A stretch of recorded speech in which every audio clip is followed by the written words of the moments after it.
உலக தமிழர்கள் அனைவருக்கும் வணக்கம். நியூஸ் 7 தமிழுக்காக நான் தேவேந்திரன். நியூஸ் 7 தமிழின் இன்றைய கேள்வி நேரம் விவாதத்தில் எந்த விஷயத்தை அடிப்படையாக கொண்டு இந்த விவாதம் நகர இருக்கிறது இந்த தொகுப்பில் பார்க்கலாம்.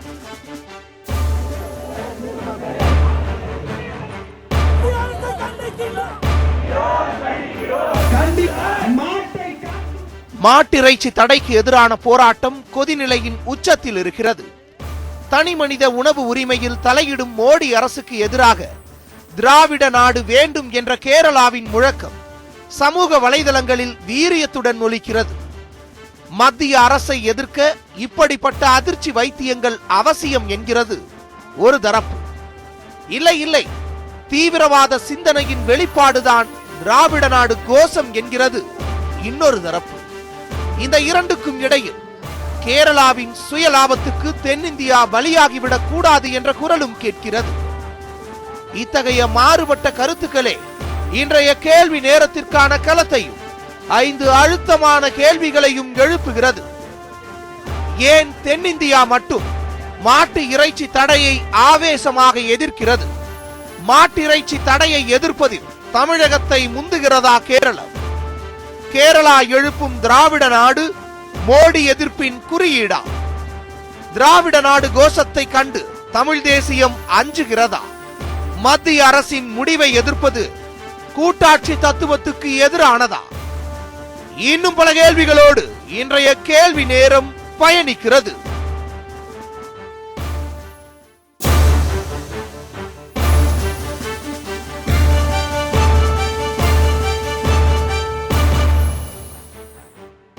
கேள்வி நேரத்தில் இன்றைய 5 முக்கியமான சிறப்பு விருந்தினர்கள் இந்த விவாதத்தை தொடருவதற்காக அரங்கத்திலிருந்து 3 நபர்கள். பேராசிரியர் சுந்தரவள்ளி அவர்கள், வணக்கம், உங்களை வரவேற்கிறேன். அதே போல பாரதிய விகாஸ் சக்தி அமைப்பை சேர்ந்த ராமமூர்த்தி அவர்கள், உங்களுக்கும் வணக்கம். அதே போல பாஜகவை சேர்ந்த கரு நாகராஜன் அவர்கள், உங்களுக்கும் வணக்கம். அரங்கத்திற்கு வெளியே தஞ்சையிலிருந்து நம்மோடு பே மணியரசன் அவர்கள் இணைகிறார், தமிழ் தேச பேர் இயக்கத்தை சேர்ந்தவர், உங்களுக்கும் வணக்கம் ஐயா. அதே போல மேட்டூர் பகுதியிலிருந்து திராவிடர் விடுதலை கழகத்தை சேர்ந்த கொளத்தூர் மணி அவர்களும் இணைகிறார். ஐவருக்கும் என்னுடைய வணக்கமும் உங்களுடைய நினைவுக்கு மகிழ்ச்சியும். இன்றைய விவாதத்தினுடைய நோக்கம் நாம் அனைவரும் அறிந்தது. சமூக வலைதளங்களில் மீண்டும் ஒரு பரபரப்பு ஏற்கனவே நாம் பேச தவிர்த்து வந்த அல்லது இங்கு தமிழ் மண்ணில் தொடர்ச்சியாக பேசப்பட்டு வந்து தற்பொழுது தவிர்க்கப்பட்டு இருந்த ஒரு விஷயம், திராவிட நாடு கோரிக்கை மீண்டும் கேரள பகுதியில் முழங்கி வருகிறார்கள். தொடர்ச்சியாக ட்விட்டர் போன்ற சமூக வலைதளங்களில் ட்ரெண்ட் ஆக்கிட்டு இருக்காங்க. இது என்ன மாதிரியான சூழல்? இந்த மாட்டிறைச்சி தடையினுடைய எதிர்ப்பினுடைய மற்றொரு வடிவம் தானா அப்படிங்கிற அந்த முதல் கேள்வியிலிருந்தே பயணிக்கலாம் அப்படின்னு நினைக்கிறேன். பாரதிய விகாஸ் சக்தி அமைப்பை சேர்ந்த ராமமூர்த்தி, இது மத்திய அரசினுடைய அந்த மாட்டிறைச்சி தடை அல்லது அதற்கு விதிக்கப்பட்டிருக்கக்கூடிய அந்த கடுமைப்படுத்தப்பட்டிருக்கக்கூடிய விதிமுறைகளினுடைய ஒரு எதிர்ப்பை காட்டுவதற்காக திராவிட நாடு அப்படிங்கிற இந்த கோரிக்கையை எப்படி பார்க்குறீங்க? இது என்ன மாதிரியான சூழலை தென்னிந்தியா வெளிப்படுத்திக்கிட்டு இருக்குன்னு பார்க்குறீங்க? முதல்ல ஊடகங்கள் இந்த விஷயத்தை தவறாக சித்தரிக்கின்றன அப்படிங்கிறது தான் நான் முதல்ல பதிவு செய்ய விரும்புகின்றேன். என்னால் கேரளாவில் நேற்றைக்கு ஒரு காங்கிரஸ் கட்சி எம்எல்ஏ கண்ணூரில் பட்டப்பகல் எல்லாருக்கும் முன்னாடி ஒரு கண்ணுக்குட்டியை வெட்டினார். ஆனால் என்டிடிவி அதை என்ன சொல்லுதுன்னு கேட்டிங்கன்னா, பஃபலோ எரும மாடுங்குது, ஆக்ஸ் காட்டெருமைங்குது. ஆக அது புதிய விதிகள் இல்லை, ஏற்கனவே இருக்கின்ற சட்டங்களிலேயே அது ஒரு கிரிமினல் குற்றம். அதனால தான் கேரளாவில் போலீஸார் அந்த எம்எல்ஏ பேரில் எஃப்ஐஆர் போட்டாங்க. இன்றைக்கு காங்கிரஸ் கட்சி உடனடியாக அதுக்கு ரியாக்ட் கொடுக்க வேண்டிய கட்டாயம் ஏன் வந்தது என்றால், ஒரு சட்டமீறலை வெளிப்படையாக ஒரு எம்எல்ஏ செய்கிறார் என்பதனால சம்பந்தப்பட்டவர்களை சஸ்பெண்ட் செய்து ராகுல் காந்தி உத்தரவிடுறார். இல்லை, நான் என்ன சொல்ல வருகின்றேன் என்றால், இதில் என்னன்னா தொலைக்காட்சிகளும் சரி வேறு ஊடகங்களும் சரி திரித்தும் மிகைப்படுத்தியும் பேசுகின்றன. ஏனென்றால் இந்த விதிகளில் எங்கேயுமே நான் விதியை படித்தேன். நான் விதிகளில் மாட்டு இறைச்சி தடை செய்யப்படவில்லை. சந்தைகளில் விவசாயிகளுக்காக விற்கப்படுகின்ற மாடுகள் இறைச்சி கூடத்திற்கு செல்கின்றன. லட்சக்கணக்கான நாட்டு மாடுகள் அந்த மாதிரி படுகொலை செய்யப்பட்டுள்ளன. தமிழுடைய கலாச்சாரம் பண்பாடு ஜல்லிக்கட்டு. மாடு அணைவது, மாட்டு இறைச்சி தமிழுடைய பண்பாடு கிடையாது. மாட்டை அணைப்பது என்பது தமிழர் பண்ணது, மாட்டை வெட்டுவது என்பது தமிழின துரோகம் என்பதை பதிவு செய்ய விரும்புகின்றேன். அப்புறம் ஏன் எதிர்க்கிறாங்க? எதிர்ப்பது சில இஸ்லாமிய அமைப்புகள், அந்த எம்எல்ஏ இஸ்லாமிய செயல்படும் அரசியல்வாதிகள். இதை நீங்க குறிப்பிட்ட அந்த எம்எல்ஏ இஸ்லாமியரா? எது? நீங்க இப்போ கேரளால ஒரு எம்எல்ஏ கண்ணுக்குட்டி முஸ்லிம், அதான் முஸ்லிம் ஓட்டு கிடைக்கும் நினைச்சேன். கண்ணூர், மலப்புரம் எல்லாம் முஸ்லிம் ஓட்டு கிடைக்கும். எம்எல்ஏ ஒரு இஸ்லாமியரா? அதனால சொல்கின்றேன், இந்துக்களின் ஓட்டு இஸ்லாமிய வணிகர்களிடம் நோட்டு என்று செயல்படுகின்ற அரசியல்வாதிகள் மு.க. ஸ்டாலின் உள்பட தமிழின விரோதிகள் தான், தமிழின துரோகிகள் தான். இதையும் நான் பதிவு செய்கின்றேன். நம்மோடு மேட்டூர் பகுதியிலிருந்து இணைந்திருக்கக்கூடிய கொளத்தூர் மணி அவர்கள் இதை எப்படி பார்க்குறாங்க? தொடர்ச்சியாக மீண்டும் எழுந்திருக்கக்கூடிய இந்த திராவிட நாடு கோரிக்கை, அதுவும் தமிழகத்திற்கு வெளியிலிருந்து எழுந்திருக்கு, இதை எப்படி பார்க்குறீங்க? இப்போ ராமமூர்த்தி சொன்ன அந்த கருத்துக்களையும் கேட்டிருப்பீங்க. ஏன் தென்னிந்தியாவில் இப்படிப்பட்ட எதிர்ப்பு கிளம்பி இருக்கு? மாட்டிறைச்சிக்கு தடை அப்படிங்கிற ஒரு விஷயத்துக்காக எதிர்ப்பு அப்படிங்கிறது திராவிட நாடு கோரிக்கையா எப்படி மாறுதுன்னு நீங்க பார்க்குறீங்க ஐயா?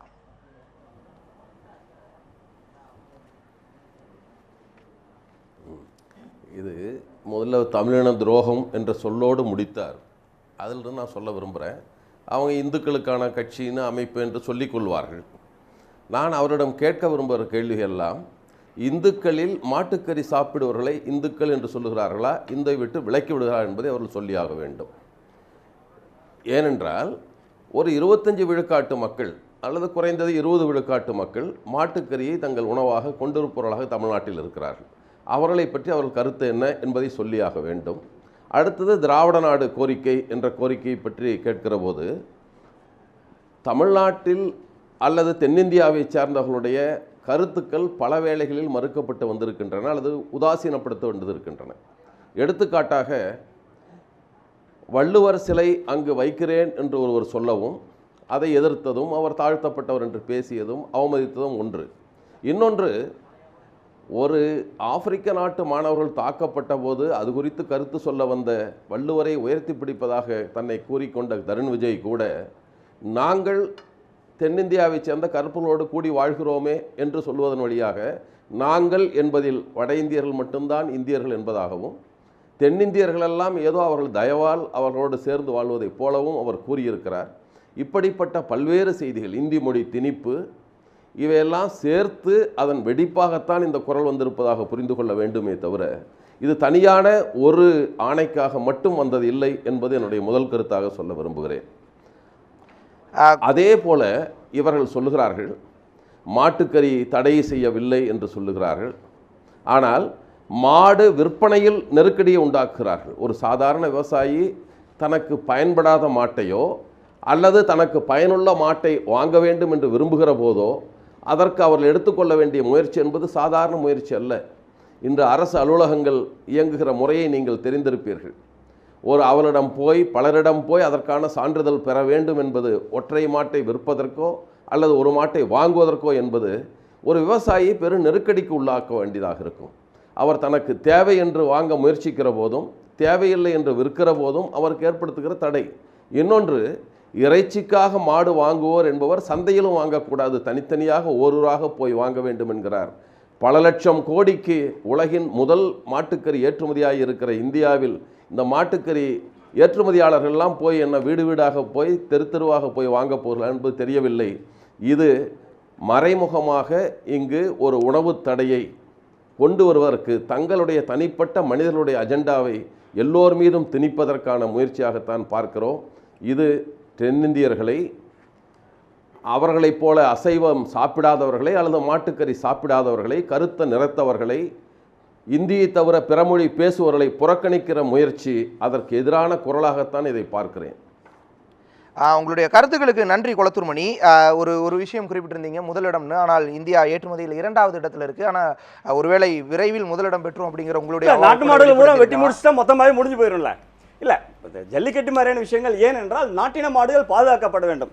இந்த ரூல்ஸ் கூட நாட்டின மாடுகள் ஜெர்சி மாடு வெட்டி சாப்பிட வேண்டியதானே, ஜெர்சி மாடு வேகம் வெட்ட வேண்டியதானே, வெளிநாட்டு சீம பசு வெட்டி சாப்பிட வேண்டியதானே. ஜெர்சி மாடு வெட்டினா பரவாயில்லையா, எதை சாப்பிடணும் அப்படிங்கறதுல நான் ஏன் சொல்றேன், யார் முடிவெடுப்பது என்றால் இந்த நாட்டினுடைய நாட்டினர் மாட்டுகளை பாதுகாக்க வேண்டியது அரசாங்கத்தினுடைய கடமை மட்டுமல்ல, கான்ஸ்டிடியூஷன்ல வந்து மக்களினுடைய ஆரோக்கியம் சார்ந்து இப்ப இல்ல, மன்னிக்கணும், சட்டம் 1960 வந்துருச்சு. மக்களினுடைய ஆரோக்கியம் சார்ந்த உணவு அப்படிங்கிறது என்ன மாதிரியா இருக்கணும். ஆனால் அதை தாண்டி உணவு உரிமை அப்படிங்கிற விஷயமும் இருக்கு. சுந்தரவள்ளி, நீங்க பதிவு செய்யலாம். மாட்டிறைச்சி அப்படிங்கிற ஒரு விஷயத்துல எதிர்ப்பு அப்படிங்கிறத தாண்டி அது திராவிட நாடு கோரிக்கையா மாறி இருக்கு. இந்த திராவிட நாடு கோரிக்கை அப்படிங்கிறதுக்குள்ள போறதுக்கு முன்னாடி நான் மாட்டிறைச்சி பத்தி பேசியாச்சு. இந்த விஷயத்தை எப்படி பார்க்குறீங்க? இது என்னவா நகர்ந்திருக்குன்னு நினைக்கிறீங்க? இப்போ வரைக்கும் இது நீடிச்சிட்டு இருக்கிறதுக்கு என்னவா காரணம்னு நினைக்கிறீங்க? இல்ல, மாட்டிறைச்சியை வெறும் உணவுக்கான பண்பாடாக மட்டும் பார்ப்பது என்பது குறுகிய கண்ணோட்டம். நான் அப்படித்தான் பார்க்கிறேன். மாட்டிறைச்சிக்கு பின்னாடி சாமானிய பிற்படுத்தப்பட்ட, மிகவும் பிற்படுத்தப்பட்ட அல்லது இவர்களால் முன்மொழியப்படுகிற சூத்திரர்கள் அல்லது தலித்துகள் அல்லது சிறுபான்மை மக்கள், இவர்கள் எல்லாம் பெரும்பான்மையாக இந்த தொழிலில் ஈடுபடுகிறார்கள். நீங்க மாடை விற்கிறது, அதை வாங்குறது, சந்தைப்படுத்துவது, அறுப்பவர்கள், தோலை பதனிடுபவர்கள், இதை சில்லறையாக விற்பனை செய்பவர்கள், அப்புறம் சில்லறை விற்பனையிலிருந்து இதை தோள்கள் மூலமாக தயாரிக்கிற மாற்றுப் பொருட்களை தயாரிப்பவர்கள், இப்படி கோடிக்கணக்கான மக்களினுடைய வாழ்வாதாரத்தை அடித்து நொறுக்குவது இவருடைய. ஆனா இவ்வளவு விஷயம் சொல்றீங்க, ஆனா இஸ்லாமியர்கள் வாக்கு வங்கியை மையப்படுத்தி தான் மத்தவங்க எல்லாம் எதிர்க்கிறாங்க அப்படின்னு சொல்றாங்க. இல்ல, இஸ்லாமியர்களுடைய வாக்கு வங்கியை மையப்படுத்தி மட்டும் இல்லைங்க, எனக்கு கிடைத்திருக்கிற, அதாவது நாங்க வாக்கு வங்கியை மையப்படுத்துறோம்னு சொல்றாங்க. ஆனால் இவர்கள் என்ன முன்மொழிவை முன்வைக்கிறார்கள் என்றால், எனக்கு கிடைத்திருக்கிற இந்த சான்ஸை பயன்படுத்தி ஒரு மிகப்பெரிய பேரழிவை இந்தியாவில் நடத்தி முடித்து விட வேண்டும் என்று நினைக்கிறார்களோ என்று ஐயப்படுகிறேன். நான் இன்னொரு விஷயமும் சொல்றேன். மாட்டுக்கறியையும் அதே போல ஒட்டகத்திற்கான தடையும் என்பது வெறும் உணவுக்கான தடையாக நீங்க நினைக்கிறீங்க. நான் இல்ல, அது ஒரு பண்பாடு, ஒரு இனத்தினுடைய அடையாளத்தை நொறுக்குவதற்கான தடையாக நான் பார்க்கிறேன். நீங்க பாத்தீங்கன்னா குர்பானி என்னங்க, ஒட்டகத்தை சமைச்சு ஒரு கூட்டமா உட்கார்ந்து சாப்பிட்டு வழிபாடு நடத்துவது இஸ்லாமியருடைய பண்பாடு, வழிபாட்டு உரிமை. இதை அடித்து நொறுத்துவது என்பது இன்னொரு முகமாக நம்ம பார்க்க வேண்டியது. மூன்றாவதாக இது என்னன்னா, கேட்காமல் யார் வீட்டுக்குள்ளும் நுழையலாம், மாட்டுக்கறி இருக்கிறது என்று யாரிடமும் சான்றிதழ் வாங்கலாம், அவர்களை கொலை செய்யலாம் அல்லது அவர்களை துன்புறுத்தலாம் அல்லது அவர்களை அடிக்கலாம் என்கிற சட்டாம்பிள்ளத்தனத்தை தூக்கி ஒருவர் கையில் கொடுப்பதற்கான ஒரு நல்ல வாய்ப்பு என்றுதான் நான் கருதுகிறேன். இந்த வாய்ப்பு மட்டும் இல்லை, ஏன் நாங்க தனி திராவிட நாடு இங்க இருக்கிற மக்கள்லாம் பேச ஆரம்பிச்சிருக்கிறாங்க என்றால் அதுக்கு பெரிய காரணம் தென்னிந்தியா புறக்கணிக்கப்பட்டிருக்கிறது. குறிப்பாக தமிழகம் பெரிய அளவில் புறக்கணிப்பு. நீங்க பாத்தீங்கன்னா நீட் தேர்வு, என்னோட எஜுகேஷன்ல சமலவல்லாம நீட் தேர்வு, ஜல்லிக்கட்டு புறக்கணிக்கப்பட்டு நாங்க போராட்டம் பண்ணோம், ஹைட்ரோ கார்பன் திட்டம், விவசாயிகளுடைய புறக்கணிப்பு, போய் கோவணத்தை கட்டிட்டு அரை நிர்வாணமா என் வீட்டுல இருக்கிற அம்மா பாவடை தூக்கி மேல கட்டிட்டு போய் உட்கார்ந்து போராட்டம் நடத்துறது அவங்க வயிற்று பசிக்காக இல்ல, என் நாட்டினுடைய உழவர்களுக்காக போய் வைத்து கட்டினது. ஆனா அவங்க அவமானப்படுத்தப்பட்டாங்க.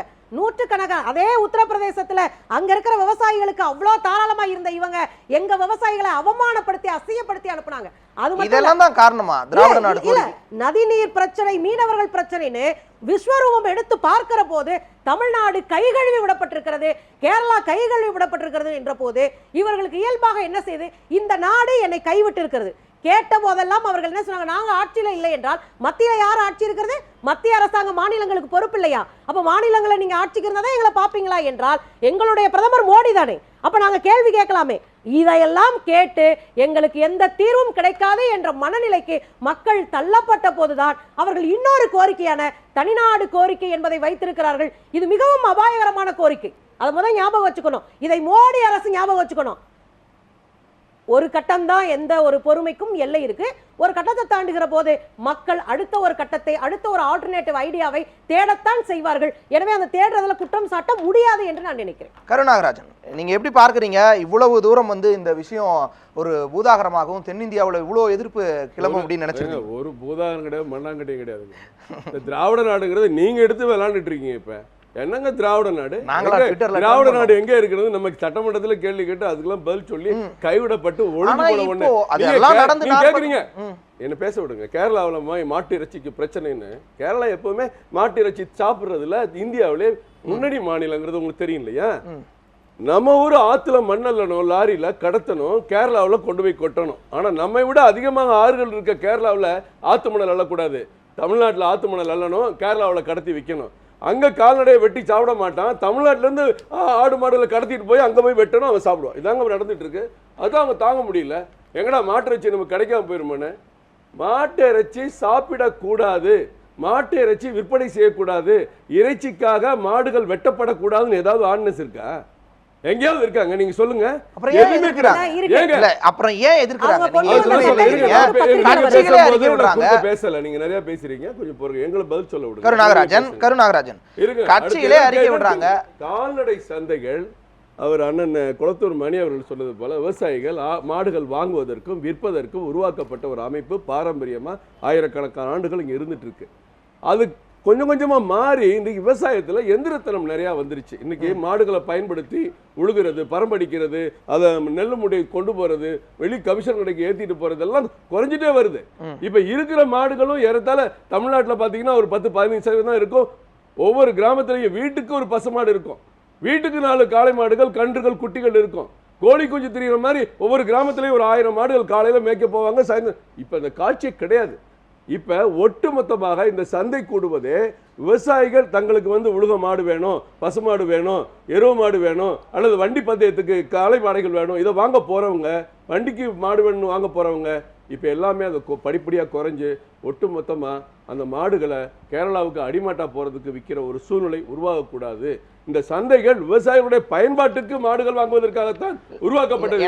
எனக்கு ஒரு சந்தேகம். அப்ப என்ன சொல்லியிருக்காங்க, ஒட்டுமொத்தமா மாடுகளை இறைச்சிக்கு வெட்டுறத நீங்க விற்காதீங்க. அதுக்கு தான் எனக்கு ஒரு சந்தேகம். இந்தியா நீங்க ஒருவேளை தமிழக கேரள எல்லையோர இருக்கிற கிராமங்கள்ல இருக்கக்கூடிய சந்தைகள்ல இப்படியான நிலைமை இருக்கலாம்.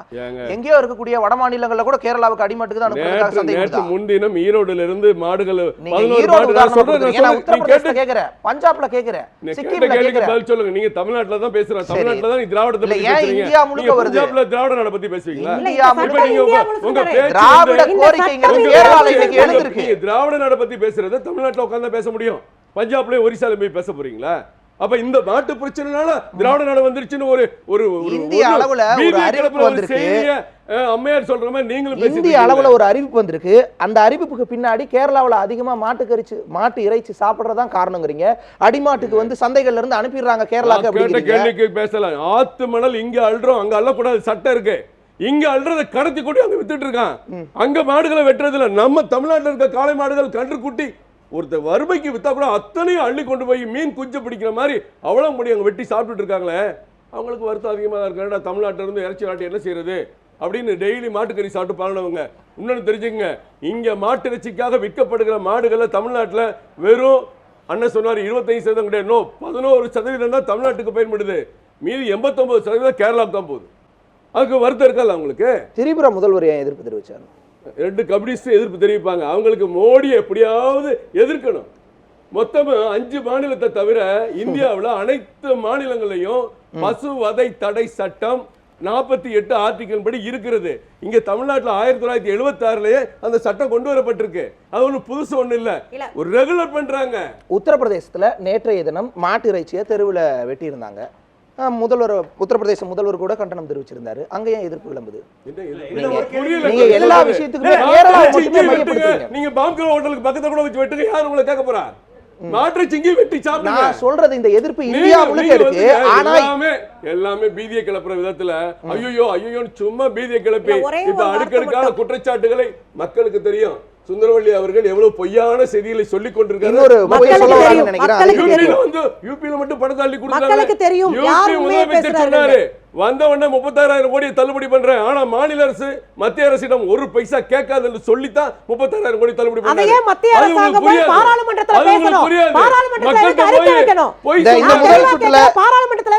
முதல் சுற்றுல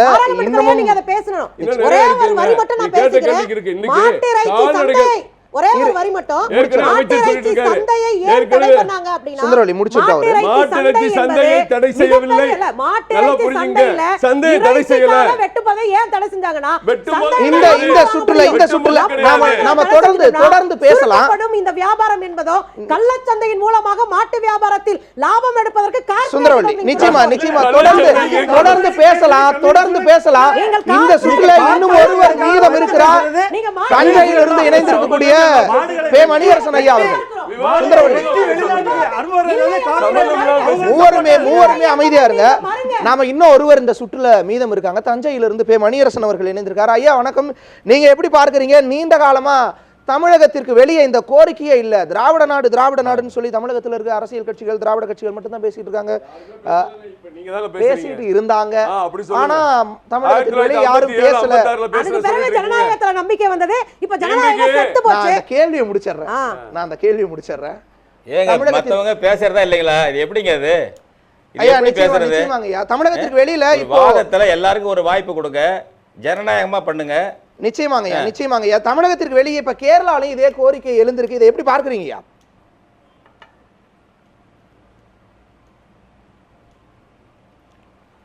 அதாவது இது ரெண்டு சிக்கலுங்க. மாடு இறைச்சி சாப்பிடக்கூடாது என்று சட்டம் போட்டிருக்கிறது வந்து அவங்க ஒரு ஆரியத்துவ பார்வை. அது அந்த காலத்திலேருந்து ஆர்எஸ்எஸ் உருவானதுலேருந்து, அதுக்கு முன்னாடி பாலகங்காதர திலகர்லேருந்து இருக்கிற முழக்கம் அது. அது ஆரிய வர்த்தத்துக்கு உரியது. அவங்க ஒரு தேசம் சொல்கிறாங்க, ஆரிய வர்த்தம், அதுக்காக சொல்கிறாங்க. அதை முற்றிலும் எதிர்க்கிறோம் அந்த சட்டத்தை. ஒன்று. இரண்டாவது வந்து இந்த திராவிட நாடுன்னு இப்போ இளைஞர்கள் அல்லது கேரளாவில் சொல்கிறாங்கன்னு சொல்கிறீங்க. நானும் சிலதை பார்த்தேன். திராவிட நாடு என்பது அந்த பையங்க வந்து ஒரு அதிருப்தியில் சொல்லலாம். மற்ற இந்த திராவிட நாடுன்னு ஒரு நாடு வரலாற்றில் இருந்தது கிடையாது. திராவிட இனம் என்று ஒரு இனம் வரலாற்றில் இருந்தது கிடையாது. திராவிட மொழி என்று ஒரு மொழி இருந்தது கிடையாது. அது வந்து ஆரியர்கள் தான் திராவிட என்ற சொல்லை உருவாக்கினாங்க. ஆங்கிலேயர்கள் அதை மறு உருவாக்கம் செய்தார்கள். கால்டுவெல் வந்து திராவிடர்னு சொன்னதுக்கு மனு தர்மத்திலிருந்து எடுத்துக்கொண்டேன்னு சொல்கிறார். மனு தர்மம். ரெண்டாவது மகாபாரதம்.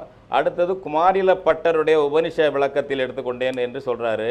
எனவே தமிழர்கள் சங்க இலக்கியத்திலும் சரி, காப்பிய இலக்கியங்கள், சிலப்பதிகாரம், மணிமேகலை போன்ற காப்பிய இலக்கியங்கள், தேவார திருவாசகம், ஆழ்வார் பாடல்கள், எதிலையும் தமிழர்கள் தங்களை திராவிடர்கள் என்று சொல்லிக் கொண்டதும் கிடையாது, திராவிடர் என்ற சொல்ல பயன்படுத்தியதும் கிடையாது. அப்படிங்கிற பட்சத்துல நீங்க குறிப்பிட்ட அந்த ஆரியத்திற்கு எதிராக இந்த மாதிரியான சொல்லாடல் பயன்பட்டிருக்கு அல்லது உருவாக்கப்பட்டிருக்குன்னு வைத்துக் கொள்ளலாமா?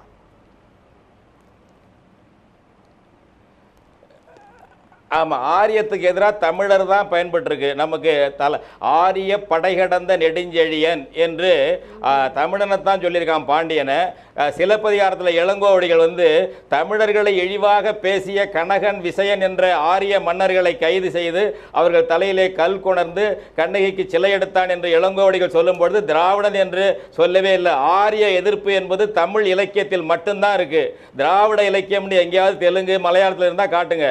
2000 ஆண்டுக்கு முன்பிலிருந்து ஆரிய இனத்தை தமிழ் இனம் எதிர்த்ததுக்கான சான்று இருக்கே தவிர திராவிட எதிர்த்ததுக்கான சான்றெல்லாம் கிடையாது. பஞ்ச திராவிடர்கள் என்று சொல்லிக்கொண்டு பார்ப்பனர்களையே திராவிடர் என்று சொல்லக்கூடிய பழக்கம் ஆரியர்களுக்கு இன்றைக்கும் இருக்குது. ஐயா, ஒரே ஒரு சந்தேகம். தமிழ் இலக்கியங்கள்ல சேர, சோழ, பாண்டிய அல்லது மூவேந்தர்கள்ங்கிறத தவிர தமிழ் மன்னர்கள் அல்லது தமிழ் நாடு அப்படிங்கிறது எங்கேயாவது இருக்கா?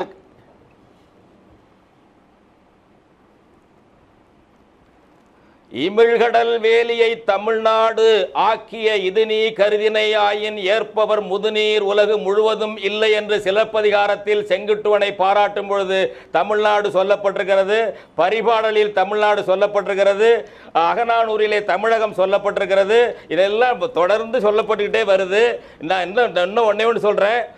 தொல்காப்பிய சூத்திரம் செப்பும் வினாவும் வளால் ஓம்பல் கேள்வியும் பதிலும் குழப்பம் இல்லாமல் இருக்க வேண்டும் என்ற ஒரு நூற்பாவுக்கு இளம்பூரணர் உரை எழுதும் பொழுது எடுத்துக்காட்டாக நும் நாடு எது என்றால் தமிழ்நாடு என்றல் என்று சொல்லியிருக்கிறார். 11ஆம் நூற்றாண்டில் தொடர்ந்து தமிழன், தமிழ்நாடு என்பதற்கான சான்றுகள் தமிழ் இலக்கியத்தில் கொட்டி கிடக்கின்றன.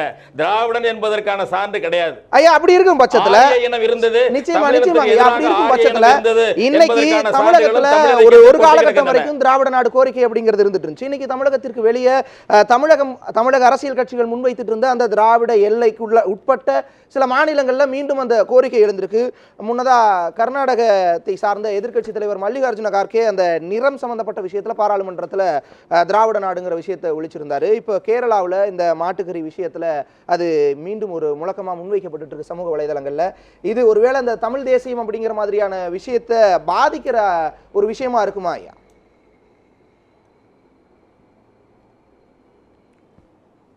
தமிழ் தேசியத்தை பாதிக்கிறது என்று நான் கருதவில்லை. ஏன்னா தமிழ் தேசியம் என்பது இயற்கையானது. என் தகப்பனை பற்றி, என் தாத்தாவை பற்றி, என் பாட்டியை பற்றி நான் பெருமிதமாக பேசுவது இயற்கை. அப்படி தமிழ் இன உணர்ச்சி இயற்கையானது. குறுக்கை குறுக்குச்சால் ஓட்டி ஒரு ஆங்கிலேயர் சொன்னதை வைத்துக்கொண்டு திராவிடம் என்று சொன்னார்கள். அவர்களுக்கு உண்மையிலே ஒரு இன விடுதலையில் தேச விடுதலையோடு கலந்த இன விடுதலையில் உண்மையான அக்கறையும் திட்டமும் இல்லாததால் சும்மா தற்காலிகமாக திராவிட நாடு என்று சொல்லி அவர்களே அதை கைவிட்டு விட்டு போய்விட்டார்கள். எனவே அதை சீரியஸாக எடுத்துக்க வேண்டிய அவசியம் இல்லை.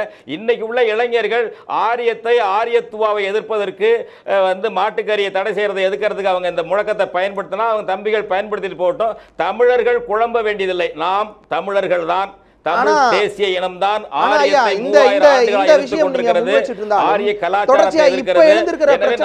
இளைஞர்கள் ஆரியத்துவாவுக்கு எதிராக திராவிடத்துவா தான் இருக்குது அப்படிங்கறத நம்புறாங்க. அதை தானே வெளிப்படுத்துற மாதிரியான விஷயங்களா இருக்குது. இல்லையே, அதுதான் நான் வரலாற்றுலையும் சொல்கிறேன், இப்போவும் சொல்கிறேன். ஆரியத்துவா தான் அது எதிர்த்தா தமிழர்கள் இருக்காங்க. மலையாளி எதிர்த்தா வரவேற்கும், அரவணைக்கிறோம். தெலுங்கர்கள் எதிர்த்தா அரவணைக்கிறோம், பாராட்டுறோம், கை கொடுக்குறோம். நான் ஒன்று சொல்லிடுறேன். இப்போ வடகிழக்கு மாநிலங்கள்லாம் தனிநாடு கேட்குறாங்க, தனித்தனி தான் கேட்குறாங்க. அவங்க ஒரு பொது இனப்பேர் வச்சுக்கிட்டு இல்லை. எனவே நாம் தமிழ்நாடு, ஆந்திரா, கர்நாடகம், கேரளாவெல்லாம் சேர்ந்து ஒரு பிரச்சனை எடுத்தால் கூட திராவிட பேர் வேண்டியதில்லை. வேற ஒரு பொது பேர் வச்சுக்கலாம். வடகிழக்கு மாநிலங்கள்லாம் ஒரு இனப்பேர் திராவிடம்ங்கிற பேர் வேண்டியதில்லை. போராடுறான், விடுதலை வேண்டியதில்லை. நீங்கள் குறிப்பிட்டது போலவே அவர் சொல்ற தெளிவா இயற்கையான தமிழின உணர்ச்சியை கெடுப்பது திராவிடம். போதுமா? திராவிடம் இல்லையா? நீங்க உள்ளுக்குள்ள இருக்கிற சண்டை நிச்சயமா நான் அவர்ட்ட முடிச்சறேன். இதுல ஆரியம் சந்தோஷப்படும்.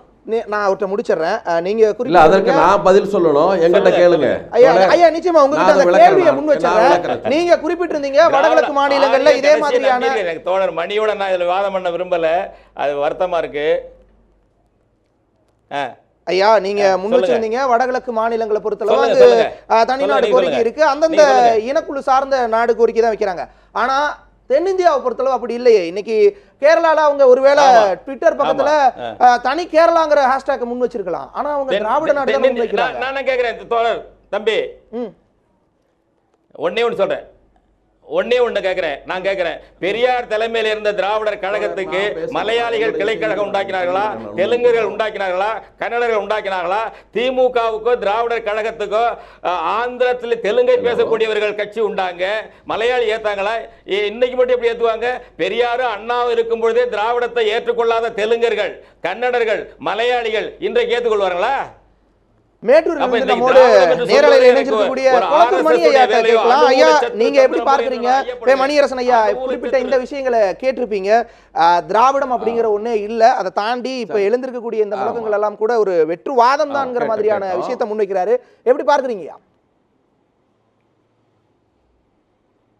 சரி, ஆனா சில செய்திகளை உங்களிடம் சொல்லிவிட வேண்டும். அவர் சொன்னாரு சேரன் செங்குட்டுவன் பேசினான், அதெல்லாம் சொன்னாரு. சரி, சேரன் செங்குட்டுவன் இன்று இருந்தால் இப்போது அவன் தமிழனாக இருக்கிறானா, கேரளனாக இருக்கிறானா? தன்னை எப்படி அடையாளப்படுத்திக் கொள்வான்? இணைந்து அடையாளப்படுத்துவதற்கு எப்படி அடையாளப்படுத்திக் கொள்வான்? இவர்கள் சொல்லுகிறார்கள் வடவேங்கடம், குமரி, ஆயிடை, நல்லுலகம். சரி, நம்ம திருத்தணியை தாண்டி வடவேங்கடம் வரைக்கும் வாழ்ந்து கொண்டிருக்கிற தமிழர்கள் எப்படி நம்மோடு சேர்ந்து அடையாளப்படுத்திக் கொள்வார்கள்? எருமை வேளிர் என்பவர்கள் மைசூர் வரைக்கும் வாழ்ந்தவர்கள், எருமை நாடு, எருமை வேளிர்கள். அவர்கள் இப்படி தங்களை எப்படி அடையாளப்படுத்திக் கொள்வார்கள்?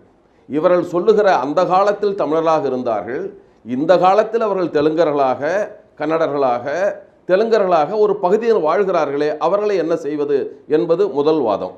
இரண்டாவது, திராவிட நாடு என்று பேசுவது என்பது வடவர் எதிர்ப்பின் வெளிப்பாடை தவிர எல்லாம் இணைந்த திராவிட நாடு என்று பேசவில்லை என்பது ஒன்று. இரண்டாவதாக நான் சொல்லியாக வேண்டும், இவர் திராவிட நாடு பேசியதாக சொன்னார். அண்ணா பேசிய திராவிட நாடு வேறு, பெரியார் பேசிய திராவிட நாடு வேறு. பெரியார் பழைய சென்னை மாகாணம்தான் திராவிட நாடு என்று சொன்னார். அண்ணா சொன்னார் 4 மாநிலங்களும் இணைந்த திராவிட நாடு சொன்னார். ஆனால் அவர் சொன்னார் மொழி வழி பிரிந்து இனவழி கூடியிருக்கிற 4 நாடுகளுடைய கூட்டாட்சி நாடு என்று சொன்னாரே தவிர திராவிட நாடு என்று ஒரு நாட்டை சொல்லவில்லை. ஆனால் இப்போது வந்திருக்கிற செய்தி எல்லாம் நாம் எதற்காக இதை பேசுகிறோம் என்றால் 3 செய்தியை பேசுகிறோம். ஒன்று, இவர்கள் பசுவதைக்கு எதிராக, தடைக்கு எதிராக பேசுகிற செய்தி. அவர்கள் சொல்லுகிற 48வது பிரிவு கூட பசுங்கன்றுகளை பாரம் இழுக்கிற காளைகளை, பால் கொடுக்கிற மாடுகளை வெட்டுவது குறித்து சட்டம் இயற்றலாம் என்று சொல்லுகிறதே தவிர ஒட்டுமொத்தமாக மாடுகளை வெட்டக்கூடாது என்று எந்த இடத்திலும் அந்த வழிகாட்டு நெறிமுறை கூட சொல்லவில்லை. இது ஒன்று. இப்போது அதை இவர்கள் பசுவதை மட்டுமல்ல, அது ஒட்டகம் வரைக்கும் நீட்டித்து போகிறார்கள். அது இருக்கட்டும், எருமையை சேர்த்து கொண்டார்கள், எல்லாம் சேர்த்து கொண்டார்கள். நான் பேசுவது இந்த திராவிட நாடு என்ற கோரிக்கையை பற்றி பேசுகிற போது இது பெரியாரும் இல்லை, பெரியார் மட்டும் இல்லை, இவர்களெல்லாம் அண்ணா மட்டும் கேட்ட திராவிட நாடு இல்லை, ஒன்றுபட்ட இந்தியாவை பேசிய அம்பேத்கரை பற்றிய ஒரு செய்தியை நான் சொல்லியாக வேண்டும். அவர் மொழிவழி மாநிலம் பிரிந்தபோது அவர் உடல்நலம் குற்றி இருந்ததால் அதற்கு பின்னாலே 55ஆம் ஆண்டு டிசம்பர் மாதம் ஒரு நீண்ட ஒரு கட்டுரை எழுதுகிறார். தாட்ஸ் ஆஃப் லிங்குஸ்டிக் ஸ்டேட்ஸ், மொழிவழி மாநிலங்களை பற்றிய தன்னுடைய பார்வை. அதில் அவர் சில செய்திகளை சொல்லுகிறார்கள். தென்னிந்தியாவும் வட இந்தியாவும் இணைந்து வாழ முடியாது என்பதற்கு சில காரணங்களை சொல்லுகிறார். ஒன்று, இந்தி மொழி வெறியர்கள் 77க்கு 77 என்ற சமவாக்கு பெற்ற பின்னால் இரண்டாவது வாக்கெடுப்பில் தலைவர் தன்னுடைய வாக்கை போட்டு ஒரு வாக்கில் வந்ததுதான் இந்தி, இதை மனதில் இருத்திக் கொள்ளுங்கள் என்று எழுதுகிறார். இரண்டாவதாக, டெல்லி மட்டும் தலைநகராக இருந்திட முடியாது, ஹைதராபாத்தை இரண்டாவது தலைநகராக வைத்துக் கொள்ளுங்கள் என்று முன்மொழிகிறார். காரணம், அதிகாரம் முழுதும் வட இந்தியர் கையில் இருக்கிறது என்ற ஒரு ஆத்திரமும் வெறுப்புணர்வும் விரக்தியும் தென்னிந்தியர்களுக்கு வந்துவிடும், அதை மாற்றுங்கள் என்று சொல்லுகிறார். மூன்றாவதாக அவர் சொல்லுகிறார், இந்த தென்னிந்தியர்கள் என்பது ராஜாஜியிடம் பேசிய போது ராஜாஜி கருத்தாகவும் தனது கருத்தாக வழிமொழிந்து பேசுகிற போது ராஜாஜி சொன்னார், அதை இவர் சொல்லுகிற போது சொல்லுகிறார், அம்பேத்கர் சொல்லுகிறார், வடக்கையும் தெற்கையும் பிரிக்கிறார். வட இந்தியர்கள் மிகவும் பிற்போக்கானவர்கள், தென்னிந்தியர்கள் முற்போக்கானவர்கள். வட இந்தியருடைய பண்பாடு பழமையானது, தென்னிந்தியருடைய பண்பாடு புதுமையானது. வட இந்தியர்கள் மூடத்தனத்தில் நிரம்பி போனவர்கள், தென்னிந்தியர்கள் பகுத்தறிவாதிகள். வட இந்தியர்கள் கல்வியில் பின்தங்கியவர்கள், தென்னிந்தியர்கள் கல்வியில் முற்போக்கானவர்கள். இரண்டு பேரும் சேர்ந்து வாழ முடியாது என்று எழுதிவிட்டு அவர் சொல்லுகிறார், சதன் ஒரே ஒரு கூட்டாட்சி நாடாக இந்தியா இருக்க முடியாது, தென்னிந்திய மாநிலங்களை கொண்ட ஃபெடரேஷன் ஆஃப் சதர்ன் ஸ்டேட்ஸ் என்று ஒன்றும் ஃபெடரேஷன் ஆஃப் நார்தர்ன் ஸ்டேட்ஸ் என்ற ஒன்று, இரண்டு ஃபெடரேஷன்களை உருவாக்கி கான்ஃபெடரேஷன் ஆஃப் இந்தியா என்ற ஒன்றை அமைத்து கொள்ளலாம். தென்னிந்தியர்களுக்கும் வட இந்தியர்களுக்கும் சம வாக்குரிமை உடைய கான்ஃபெடரேஷன் ஆஃப் இந்தியா என்பதை அம்பேத்கர் சொல்லுகிறார். இதை விவாதத்தின் போது ராஜாஜி தன்னிடம் சொன்னதாகவும் சொல்லுகிறார்.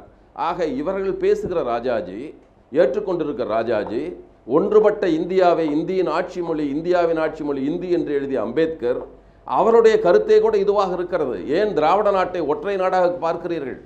தென்னிந்திய மாநிலங்கள் நிச்சயமாக அம்பேத்கரினுடைய அந்த கருத்துக்களினுடைய ஒரு பகுதியா கூட தற்பொழுது எழுந்திருக்கக்கூடிய நிலைமையை நம்ம பதிவு செய்யலாம். அல்லது கேரளாவில் எழுந்திருக்கக்கூடிய அந்த இளைஞர்களினுடைய கோஷத்திலிருந்து அதுவும் ஒரு பகுதியா அப்படின்னு கூட பார்க்கலாம். அதை தாண்டி இன்னும் சில விஷயங்கள் கூட இருக்கிறது.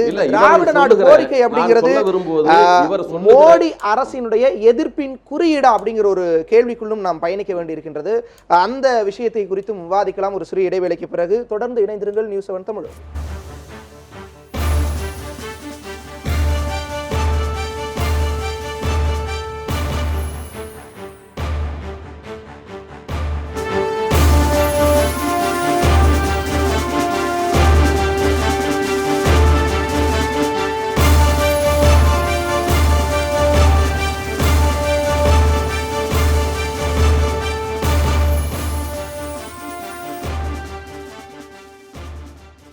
கேள்வி நேரம் நிகழ்ச்சிக்கு உங்களை மீண்டும் வரவேற்கிறேன். மாட்டு இறைச்சி தடை எதிர்ப்பு போராட்டம் அப்படிங்கிறது இன்னைக்கு திராவிட நாடு கோரிக்கை அப்படிங்கிற அளவுக்கு நகர்ந்திருக்கு. என்ன மாதிரியான காரணங்கள்? இது வெறுமனே ஒரு திராவிட நாடு கோரிக்கையை சமூக வலைதளங்களில் இளைஞர்கள் முன்னெடுக்கிறாங்களா, அல்லது மோடி அரசினுடைய எதிர்ப்பு குறியீடா இதை பயன்படுத்துறாங்களா அப்படிங்கிற ஒரு விவாதத்திற்குள்ளும் நகர வேண்டியிருக்கின்றது. அதை தாண்டி நியூஸ் 7 தமிழ் ட்விட்டர் வாயிலாக சமூக வலைதளங்கள் வாயிலாக இளைஞர்களிடத்தில் ஒரு கருத்து கணிப்பை நடத்தியிருந்தோம். இந்த மாட்டு இறைச்சி தடையை எதிர்க்க திராவிட நாடு கோருவது என்ன மாதிரியான மனநிலை அப்படிங்கிற ஒரு விஷயத்தை கேட்டிருந்தோம். 2 கொடுத்திருந்தோம். அதில் ஒன்று காலத்தின் கட்டாயம் அப்படிங்கிற ஒரு விஷயம், மற்றொன்று இது ஒரு வீண் பரபரப்பு, இந்த திராவிட நாடு கோரிக்கை அப்படிங்கிறது ஒரு வீண் பரபரப்பு அப்படிங்கிற ஒரு விஷயம். இந்த ரெண்டையும் கொடுத்திருந்த பொழுது அதுல இதுவரை 60% அதிகமானோர் இது ஒரு காலத்தினுடைய கட்டாயம் அப்படிங்கிற ஒரு விஷயத்தை தெரிவிச்சிருக்காங்க. நீங்களும் உங்களுடைய கருத்துக்களை நியூஸ் 7 தமிழினுடைய ட்விட்டர் பக்கத்தின் மூலமாக பதிவு செய்யலாம். தொடர்ச்சியாக விவாதத்திற்குள் நகரலாம். கரு நாகராஜன் அவர்கள் ரொம்ப நேரமா காத்துட்டு இருக்கீங்க. இது ஒரு மோடி அரசினுடைய எதிர்ப்பு குறியீடா இந்த திராவிட நாடு கோரிக்கை அப்படிங்கிற ஒரு விஷயத்தை எப்படி பதிவு பார்க்குறீங்க? திராவிட நாடு குறியீடு மோடி அரசுக்கு எதிர்ப்பு இல்லை. நம்ம ஒவ்வொரு இந்தியனுடைய தலையில மண்ணள்ளி போட்டுக்கிற விஷயம். இன்னைக்கு இந்த பதிவு பண்ற இளைஞர்கள் நீங்க 60% ஆதரவு காலத்தின் கட்டாயம், நீங்க 40% எதிர்த்திருக்காங்க. இது பரபரப்பு பேட்டுங்கிறதுக்காக செய்யக்கூடிய செய்தின்னு நீங்களே சொல்றீங்க. இன்றைக்கு நீங்கள் பதிவு செய்கிற அத்தனை இளைஞர்களும் இந்த திராவிட நாடை பற்றி பேசுகிற பொழுது இந்த நாட்டில் பிறந்திருக்க மாட்டீர்கள். நீங்கள் எல்லாம் சுதந்திர இந்தியாவினுடைய நன்மைகளை, பயன்களை, திட்டங்களை, அந்த காற்றை சுவாசித்துக் கொண்டிருக்கிறீர்கள். இந்த சுதந்திரம் பெறுவதற்கு நம் முன்னோர்கள் பட்ட பாடு, கொடுஞ்சிறையில் அந்தமான் நிக்கோபர் பண்ற தனிமை சிறையில் வாடி இன்னைக்கு வாவு சிதம்பரனார் போன்ற செக்கெடுத்த செம்மல்கள், எத்தனையோ தலைவர்கள், கொஞ்சம் பேச, எத்தனையோ தலைவர்கள் கொண்டு வந்த இந்த சுதந்திரத்தை நீங்கள் அனுபவித்துக் கொண்டிருக்க நன்கு புரிந்து வைத்துக் கொள்ளுங்கள். இரண்டாவது, இன்றைக்கு திராவிடம் என்று சொல்லிதான் தமிழன் மொட்டையடிக்கப்பட்டிருக்கிறான். யார் தமிழர் அல்லாதவர், மணியரசன் சொன்னதை நான் முழுவதும் வரவேற்கிறேன், ஏற்றுக்கொள்கிறேன். தமிழர் அல்லாதவர்கள் இந்த தமிழ்நாட்டை ஆள்வதற்கு பயன்படுத்திய வார்த்தை தான் திராவிடம் என்பதை இளைஞர்களை நன்கு புரிந்து வைத்துக் கொள்ளுங்கள். கேரளாவிலே வேணால் ஒரு சட்டம் இயற்றட்டும், திராவிட நாடு தேவை என்று கேரளா சட்டம் இயற்றட்டும். நான் 3 மாநிலத்திலும் போய் நீ திராவிடன் என்று சொன்னால் உங்களை உள்ளே விட மாட்டார்கள். பரந்த இந்தியாவிலே இன்றைக்கு எனக்கு ஒரே ஒரு சந்தேகம், நம்முடைய தேசிய கீதத்தில் திராவிடங்கிற வார்த்தை இருக்கிறது. நான் சொல்வது கருநாகராஜன், நீங்க அந்த திராவிடங்கிற ஒரு வாய்ப்பு கொடுங்க. இன்றைக்கு இருக்கிற இந்தியா 560 மணியரசன் உங்களுக்கான வாய்ப்பு வரும். கருநாகராஜன், நீங்க ஒரு விஷயத்தை குறிப்பிட்டீங்க, திராவிடம்ங்கிற விஷயமே இல்ல அப்படிங்கிற ஒரு விஷயத்தை குறிப்பிட்டீங்க. நம்முடைய தேசிய கீதம் அதை உறுதி செஞ்சிருக்கு. நீங்க திராவிடம் என்பது தமிழர்கள் மொட்டை அடிக்கிறதுக்கு வந்தது, மணியரசன் சொன்னதை நீங்க புரிஞ்சுக்கணும். அத நான் முழுமையா ஏத்துக்கிறேன். நீங்க சொல்லியிருந்தீங்க நீங்க திராவிடம் என்பது, நீங்க எனக்கு மணியரசன் அதை சொல்லியிருந்தா இன்றைக்கு திராவிடம் இருக்கா இல்லையா? இன்றைக்கு கருநாகராஜன் என்ன நினைக்கிறார்? திராவிடம் இருக்கா இல்லையா? திராவிடமே கிடையாது. அப்புறம் எப்படி நம்முடைய தேசிய கீதத்துல இப்ப வரைக்கும் இருக்கு? அது அன்னைக்கு இருக்கிற காலகட்டம். அப்ப அன்னைக்கு இருந்துச்சு, இப்ப இல்ல. பாடல் வரிகள் இன்றைக்கு இருக்கிற விஷயம். அப்போ அன்னைக்கு இருந்துச்சு, இப்ப இல்ல. இன்னைக்கு பெங்களூர்ல 40 லட்சம் தமிழர் வாழ்றாங்க, பாம்பேல 20 லட்சம் தமிழர் வாழ்றாங்க. பாம்பேல தமிழ்நாட்டுக்காரங்க அங்க எம்எல்ஏ இருக்காங்க. காலம் மாறி இருக்கு, நாடு மாறி இருக்கு. 565 சமஸ்தானங்கள். நீங்க திராவிடம் ஆரியன்னு பேசுறது இல்ல. அப்போ திராவிடம்ங்கற அந்த வார்த்தையை தேசியத்துல இருந்து நம்ம தூக்க போறோம். எழுதிக்கீங்க, 565 சமஸ்தானங்கள் இந்தியால இருந்துச்சு. புதுக்கோட்டை மன்னர், ராமநாதபுரம் மன்னர், சிவகங்கை மன்னர்னு அந்த 525 ஒழிச்சு கொண்டு வந்த இன்னைக்கு இந்தியா. மொழிவாரி மாநிலம் 62, 63 திமுக கைவிட்டு முரசொலி மாறன் அவர்களும் இரா சலீன் அவர்களும் ஒரு மாநாட்டு தீர்மானத்தில் இனிமேல் நாங்கள் கைவிட சொல்லிட்டாங்க. ஜவஹர்லால் நேரு சொன்னாரு, நீங்க பிரிவினை கேட்டா சட்டப்படி குற்றம், அண்ணாவும் கைவிட்டாரு. நீங்க வந்து செத்து போன மக்கி போன ஒரு விஷயத்தை யாரோ ஒரு சிலர் ஜல்லிக்கட்டு போராட்டத்தில் வந்து தேசிய கொடி இறக்கிட்டு கருப்பு கொடி ஏத்தோடு சொன்னவன் இது மாதிரி செஞ்சு 40 ஆண்டு கால காங்கிரஸ் ஆட்சியில் நாடு சீரழிந்து விட்டது அப்படின்னு சொல்லிட்டு இருந்த பாஜகவினர் இன்னைக்கு இந்த திராவிடம் அப்படிங்கிற வாதத்துக்கு முன்னாடி அப்ப செஞ்சதெல்லாம் சரிங்கிறது எந்த விதமா பார்த்து ஆந்திரா ஒன்று சொல்லணும், ஒரிசா ஒன்று சொல்லணும், இந்தியா சீரழியல் நினைக்கிற சதி வேலை இல்ல. இவ்வளவு நாளும் கருநாகராஜன் இந்த பதிவுக்கு அன்பு தம்பிகள் யாரும் மயங்கி விடாது. நிச்சயமா மோசடி வேலை. நிச்சயமா இவ்வளவு நாளும் இந்த 40 ஆண்டு காலத்துல காங்கிரசினுடைய ஆட்சியில நாடு சீரழிஞ்சிருச்சு அப்படின்னு சொல்லிட்டு இன்னைக்கு வந்து திராவிடம் அப்படிங்கிற விஷயம் முன் வந்த உடனே இவ்வளவு நாளும் இருந்ததெல்லாம் தியாகங்கள் அப்படிங்கிறது நீங்க கற்பனையில எடுத்து விவாதிச்சிட்டு இருக்கீங்க தம்பி. எந்த திராவிடம் இருக்கீங்க? எந்த திராவிடம் இருக்கு? திராவிடத்தை ஒழிப்போம் என்ற கோஷத்தை பிஜேபி முன்வைக்க வேண்டும். நான் ஒரே ஒரு கேள்வி கேட்கிறேன், திராவிடத்தை ஒழிப்போம் என்கிற கோஷத்தை ஏன் பிஜேபி முன்வைக்க வேண்டும்? இல்லாத ஒண்ணு ஏன் ஒழிக்க போறீங்க? ஏன் திராவிட கட்சிகள் இல்லாத தமிழ்நாட்டை உருவாக்கணும் அப்படிங்கிற விஷயத்தை முன்வைக்கிறாங்களே. திராவிடம்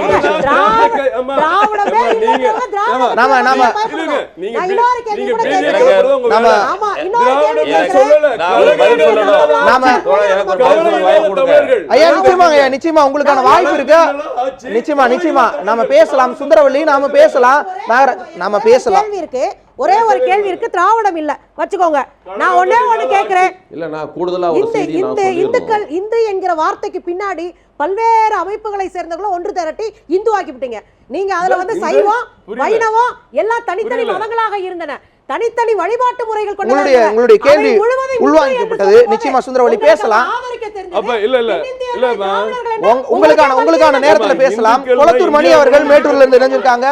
நிச்சயமா நாகராஜன் நம்ம பேசலாம். உங்களுக்கான நேரத்துல நம்ம மீண்டும் பேசலாம். கொளத்தூர் மணி ஐயா அவர்கள், நீங்க எப்படி பார்க்கறீங்க இந்த விஷயம்? அப்படிங்கிறது ஒரு மத்திய அரசுக்கு எதிரான ஒரு மனநிலையினுடைய வெளிப்பாடு தான் இது அப்படின்னு பார்க்கலாமா? நீட் உள்ளிட்ட தேர்வுகள்ல தொடர்ச்சியா நீங்க எடுத்துக்கிட்ட விவாதமே தவறான புரிதல். மக்கி போன ஒரு விஷயத்தை போய் திராவிடன் உயிர் கொடுக்க ஆசைப்படுறீங்க பாருங்க. இதே இந்த தேச நலனுக்கு எதிரானது. யாரும் உயிர் கொடுக்கவில்லை.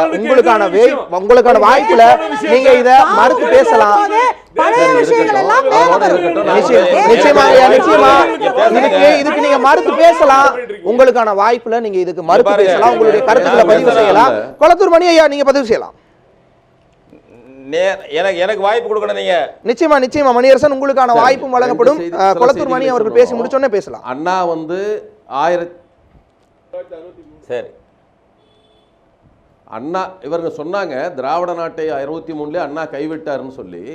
அப்போ அண்ணா 1963 கைவிடுகிற போது அந்த சமயத்தில் அவர் சொன்னார், நான் கோரிக்கையை கைவிடுகிறேன், காரணங்கள் அப்படியே இருக்கிறது என்று சொன்னார்.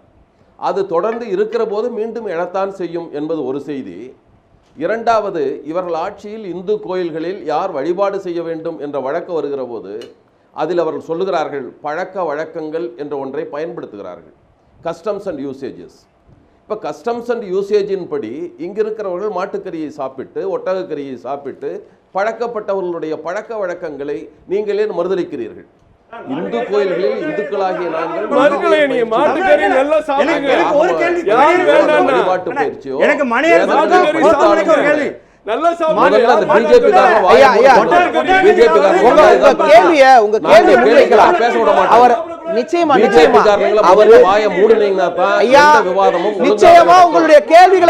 முடியாத போது இந்த பாரதிய ஜனதா கட்சிக்காரர்கள் கத்துவது என்பது பழக்கமாக போய்விட்டது. அவர்களை முதலில் வாயை மூட சொல்லுங்கள், நான் பேசியாக வேண்டும். ஜனநாயகத்தை முதலில் இந்த இந்துத்துவவாதிகள் புரிந்து கொண்டால் ஜனநாயகமாக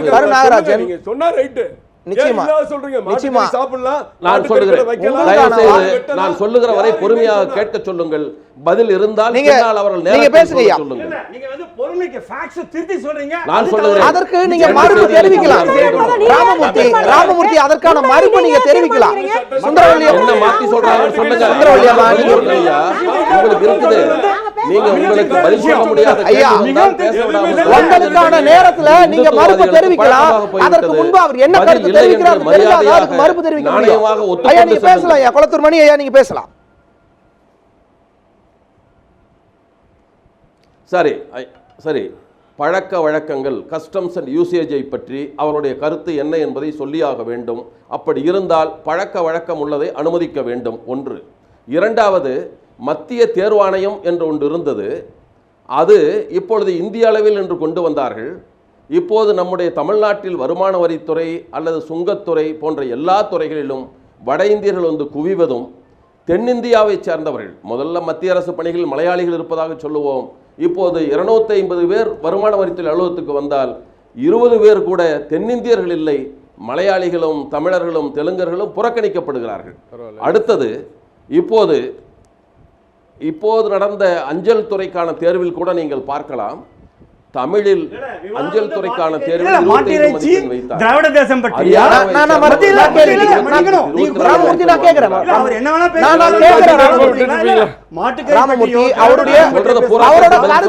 பதிவு செய்யறாரு. அதற்கு மறுப்பு நீங்க தெரிவிக்கணும்னா தெரிவிக்கலாம். உங்களுக்கான நேரத்துல நீங்க தெரிவிக்கலாம். கொளத்தூர் மணி நீங்க பதிவு செய்யலாம். உங்களுக்கான நீங்க பேசிட்டு இருந்த அந்த விஷயத்தில் இருந்து நிச்சயமா நீங்க தொடரலாம் கொளத்தூர் மணி. அதற்கு முன்பாக இந்த விஷயங்களை எல்லாம் குறிப்பிடுறீங்க. இப்படியாக தொடர்ச்சியா தமிழகம், கேரளா உள்ளிட்ட தென் மாநிலங்கள் ஒரு வஞ்சிக்கப்படுற ஒரு மனோநிலைக்கு அந்த மாணவர்களாகட்டும் மக்களாகட்டும் தள்ளப்படுறாங்க. அதற்கான ஒரு வெளிப்பாடு அல்லது ஒரு ட்ரிகர் பாயிண்டா இந்த பயன்படுத்திக்கிறாங்க அப்படின்னு பார்க்கிறீங்களா? வஞ்சிக்கப்படுகிறது தவறான வார்த்தை.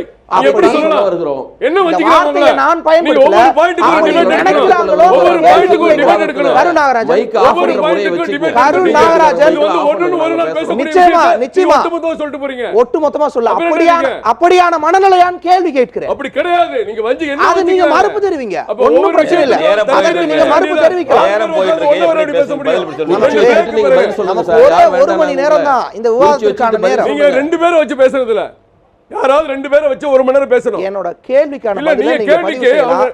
கொளத்தூர் மணி, இந்த காரணங்கள் தானா ஒவ்வொருத்தரா பேச வைங்க? இந்த காரணங்கள் தானா நீங்க இப்ப சொல்ற காரணங்கள் தானா இன்னைக்கு இந்த மாதிரியான திராவிட நாடு கோரிக்கைக்கு காரணம்? இதுதான் காரணம். பதில் சொல்ல வாய்ப்பு கொடுங்க. நீங்க பாருங்க, ஒரு தடவை தான் நான் பேசியிருக்கேன். ஒரு செய்தியை சொல்றேன். இல்லை, இதோடு கூட காவிரி மேலாண்மை வாரியம் அமைக்கப்பட வேண்டும் என்பதை காவிரியினுடைய தீர்ப்பாயம் 2007 சொன்னது. அதில் அவர்கள் மிக தெளிவாக சொன்னார்கள், நர்மதாவில் செய்ததைப் போல என்று சொல்லி அந்த காவிரி மேலாண்மை வாரியமும் ஒழுங்காற்று குழுவும் அமைக்கவில்லை என்றால் நாங்கள் எழுதிய இது வெறும் துண்டுத்தாளில் எழுதிய எழுத்துக்களாக போய்விடுமோ என்று அஞ்சுகிறோம் என்று சொன்னார்கள். இது மெல்ல மெல்ல இப்போது விவாதத்துக்கு வந்து ஏற்றுக்கொண்டு மறுக்கிறார்கள். நாங்கள் ஒவ்வொரு செய்திகளையும் எங்கள் ஆற்று நீர் உரிமையானாலும் எங்களுடைய கல்வி உரிமையானாலும் நிச்சயமா குளத்தூர்மணி மாட்டு இறைச்சி விவகாரத்துக்கு வருவோம். 2017 வரைக்கும்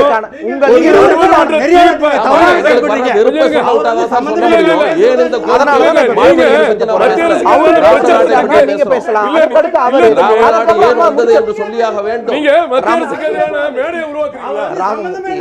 கருநாகராஜன் அது சம்பந்தமே இல்லாத விஷயங்கிறது எந்த அடிப்படையிலானதுங்கிறத உங்களுடைய கருத்துக்களை நீங்க பதிவு செய்யலாம்.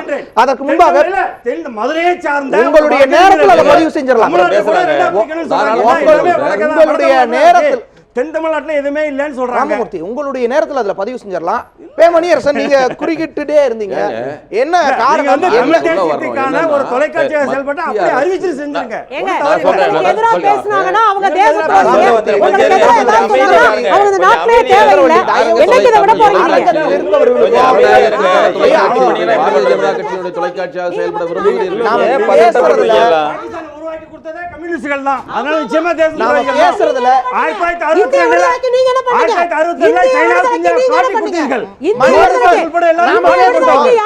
இன்றைக்கு என்னங்க விவாதம் பண்றது? ராமமூர்த்தி சுந்தரவள்ளி என்ன விவாதம்?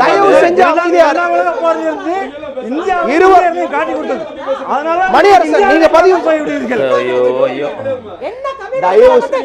சுந்தரவள்ளி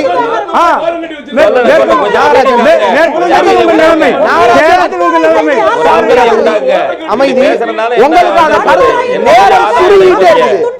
யார் வேணாலும் ஆட்சிக்கு வரலாம். நேர்மையா நின்னு ஊழல் செய்யாம ஆட்சிக்கு வரலாம். உங்களால முடியுமா? இப்படியே தொடர்ந்தா நம்ம மைக் இங்க இருக்கிற மைக்கை மியூட் பண்ணிட்டு அங்க இருக்கிறவங்களோட பேச வேண்டியதா இருக்கும். என்ன பேசுறீங்க? ராமமூர்த்தி இன்னும் 2 நிமிடங்கள்ல உங்களுக்கான வாய்ப்பு வழங்கப்படும். இன்னும் 2 நிமிடங்கள்ல உங்களுக்கான வாய்ப்பு வழங்கப்படும். தயவு செஞ்சு நாகராஜன் தயவு செஞ்சு அமைதியா சுந்தரவள்ளி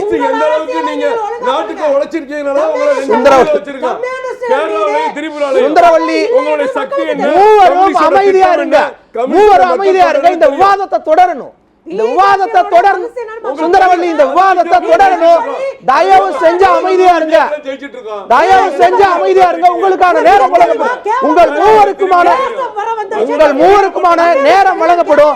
அந்த மணியரசன் இருக்காரு, அவர்கிட்ட பேசி முடிச்சுட்டு உங்க மூவர்த்தையும் தனித்தனியா உங்களுடைய கருத்துக்களை பெற்றுக்கொள்ளலாம். மணியரசன் உங்களுடைய கருத்துக்களை பதிவு செய்யலாம்.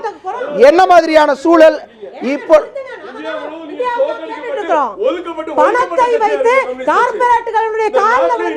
சரி நாகராஜன், இந்த விவாதம் கம்யூனிஸ்டுகளா அல்லது பாஜகவினரா என்றா? இந்த விவாதம் கம்யூனிஸ்டா பாஜகவினர் என்றா? தயவு செய்து மூவரும் அமைதியா இருங்க. உங்களுக்கு தனித்தனியா உங்களுடைய வாய்ப்பு வழங்கப்படும். உங்களுக்கான வாய்ப்பு வழங்கப்படும். நிச்சயமா மூவருமே அமைதியா இருங்க. மூவர் சப்ஜெக்ட பத்தியே பேசலாம். மூவரும் தயவு செஞ்சு அமைதியா இருங்க. நம்முடைய நேரம் இப்போ ஒரு 3 நிமிடம் சம்பந்தமே இல்லாம கழிஞ்சிருக்கு. இந்த விஷயம் தயவு செஞ்சு வேண்டாம். சரி சரி சரி சரி சரி சரி சரி மணியரசன் நீங்க பேசலாம். ஒருவேளை இந்த விஷயம் அப்படிங்கிறது வெறும் உணர்ச்சிகரமான அதனுடைய வெளிப்பாடா என்ன எப்படிங்க பேருது? ஏங்க இருங்க, முதல்ல ஒரு விவாதமா நடத்துறது ஒரு ஒழுங்கு. நீங்க பேசலாம் மணியரசன், எல்லாம் அமைதியா. விவாத ஒழுங்குன்னு ஒண்ணு இருக்குல்ல, விவாத ஒழுங்கு வேணும்ல. முதல்ல நான் சொல்றேன் கேளுங்க. என் சொல்ல தயவுசெய்து குறிக்கடாங்க, நான் சொல்லி முடிச்சுக்கிறேன். அப்புறம் எதோ வேணாலும் பண்ணுங்க. நீங்க வெற்றி அடைங்க, நீங்களே கொடி நாட்டுங்க. தயவுசெய்து அமைதியா இருங்க. ஒண்ணே அதாவது திராவிடம் என்று வந்ததை வச்சு நம்ம பேசுறோம். திராவிடம் என்பது இல்லை. அதை போல இந்தியன் என்ற இனமும் கிடையாது. இந்திய தேசம் என்பதெல்லாம் பொய்யானவை, போலியானவை, இட்டுக்கட்டி கொண்டவை. காஞ்சி பெரியவர் சந்திரசேகரேந்திர சுவாமிகள் சொன்ன ஒரு மேற்கோளை சொல்றேன். தெய்வத்தின் குரல் 1வது பாகம் 267வது பக்கம் வந்திருக்கு. அவர் என்ன சொல்றாரு? நாமெல்லாம் சிவனை வழிபடுவோர், வைஷ்ணவர்கள் காளியை வழிபடுவோர், விநாயகரை வழிபடுவோர் என்று பிரிந்து கிடந்தோம். நம்மையெல்லாம் வெள்ளையன் இந்து என்று சொல்லி ஒன்றாக சேர்த்தானோ நாம் பிழைத்து கொண்டோமோ? ஒன்று. 2வது, நமக்கான தேசம் இல்லாமல் இருந்தது. அவனே அதே வெள்ளையன் தான் இந்தியா என்ற ஒரு தேசத்தை கட்டமைத்து கொடுத்தான் என்று சொல்லுகிறார் சந்திரசேகரேந்திர சுவாமிகள். எனவே இந்திய தேசம் என்பதெல்லாம் கிடையாது, இந்தியன் என்று ஒரு இனம் கிடையாது. கான்ஸ்டிடியூஷன் ஆஃப் இந்தியா, இந்திய அரசமைப்பு சட்டம் இந்தியாவை நேஷன் என்று சொல்லவில்லை, இந்தியாவை ஒன்றியம் என்று சொல்லுகிறது. இந்தியன் என்று ஒரு இனம் இருப்பதாக அரசமைப்பு சட்டம் சொல்லவில்லை. சிட்டிசன் ஆஃப் இந்தியா, இந்திய குடிமக்கள் என்று தான் சொல்றதை தவிர நேஷனாலிட்டி சொல்லவே படவே இல்லை. கான்ஸ்டிடியூஷனுக்கு அரசமைப்பு சட்டத்துக்கு புறம்பாக இந்தியன் என்றும் இந்திய தேசியம் என்றும் வெறியை கிளப்புகிறார்கள்.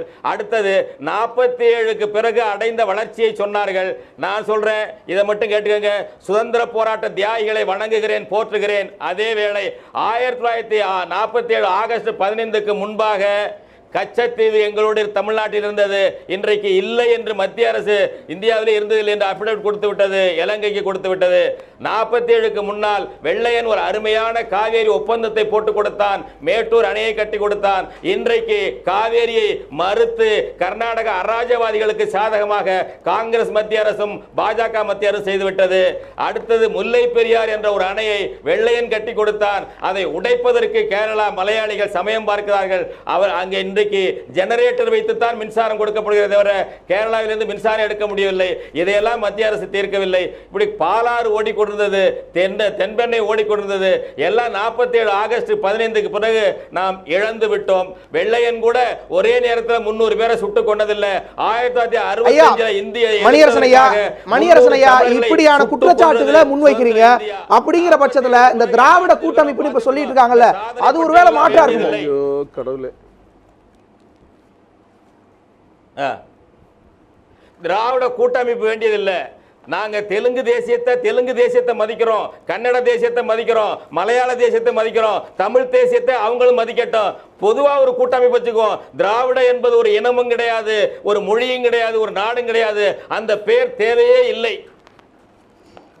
ஐயா, உங்களுடைய தகவல்களுக்கு நன்றி. நாம மீண்டும் இணையலாம். சுந்தரவல்லி அம்மா, உங்களுடைய நிறைவு கருத்தையும் சேர்த்தே பதிவு செய்யுங்க. திராவிடத்தை கண்டு நீங்க சொல்லும்போது சொன்னீங்க திராவிடத்தை கண்டு அஞ்சுகிறோம் என்று. திராவிடத்தை கண்டு அஞ்ச வேண்டியதில்லை. திராவிடம் என்று ஒன்று கிடையாது. பூச்சாண்டி காட்டுவாங்க. திராவிடத்தை கண்டு நாங்கள் அச்சப்பட சரிங்க சுந்தரவல்லி அம்மா.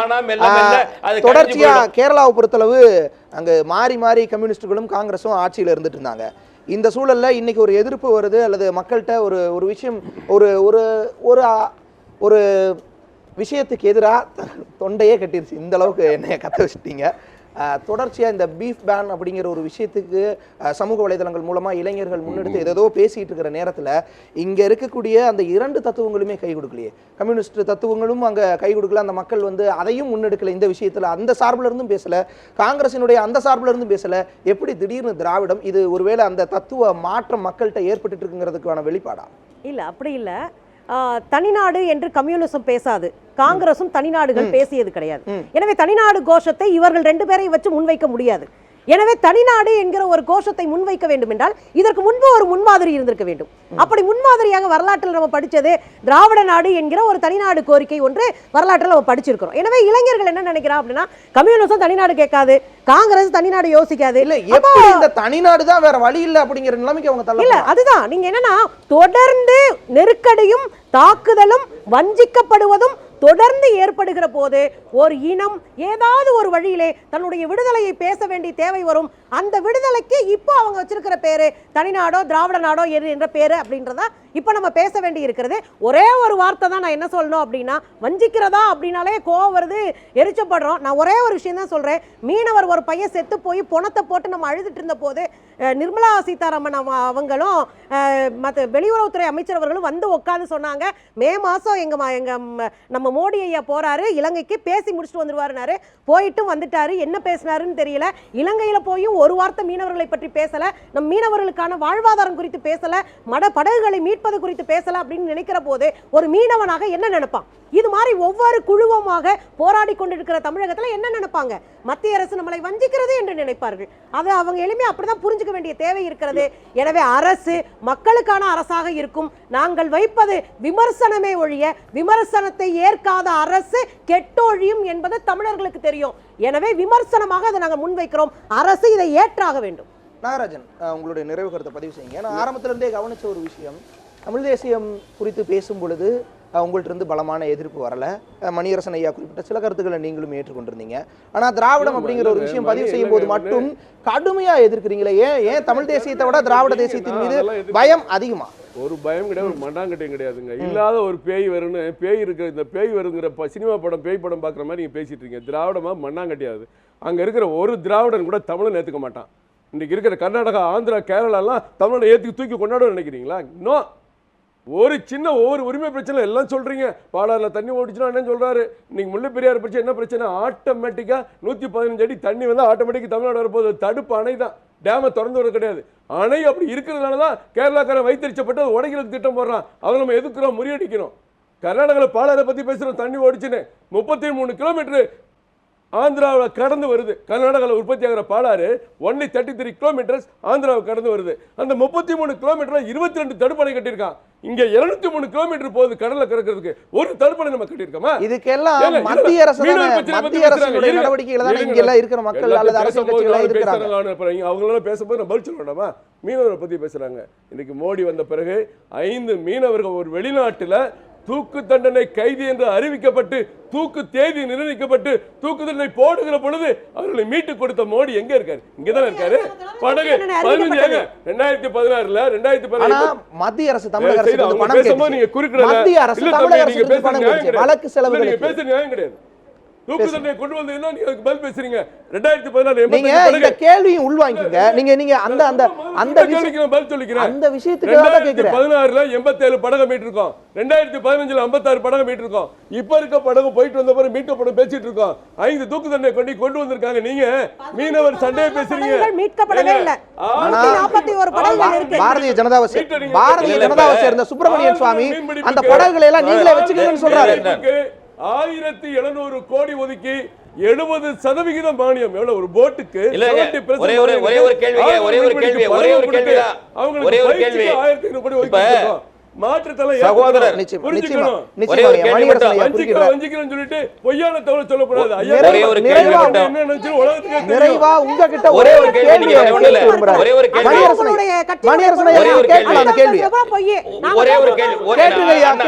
சகோதரர் நாகராஜன் ஒரே ஒரு கேள்வி.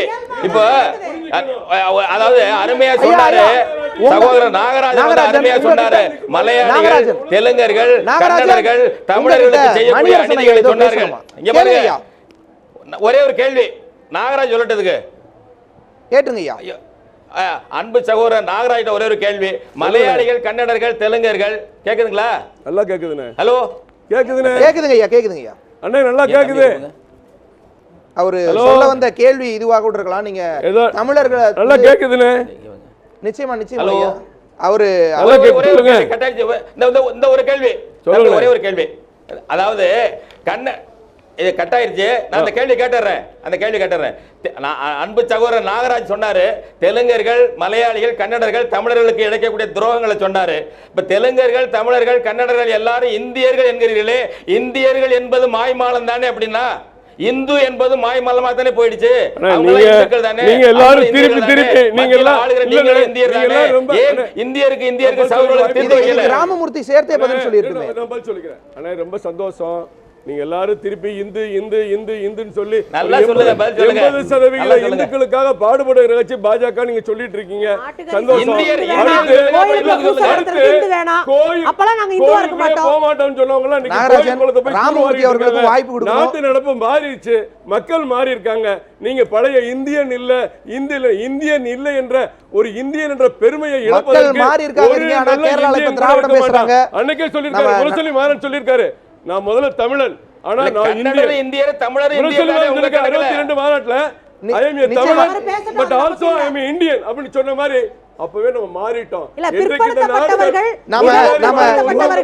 பழங்குடியினர்கள், தலித்துகள் இந்துக்களா? எனக்கு அடிப்படையான கேள்வி, இவங்க 4 பேர் இந்துக்களா? இவங்க கோயிலுக்குள்ள ராமமூர்த்தி உங்களுக்கான நேரம், இது உங்களுக்கான நேரம். ராமமூர்த்தி உங்களுக்கான நேரம். நிறைவா நீங்களே பதில் சொல்லிருங்க. இவ்வளவு பெரிய விவாதத்தையும் கேட்டிருப்பீங்க.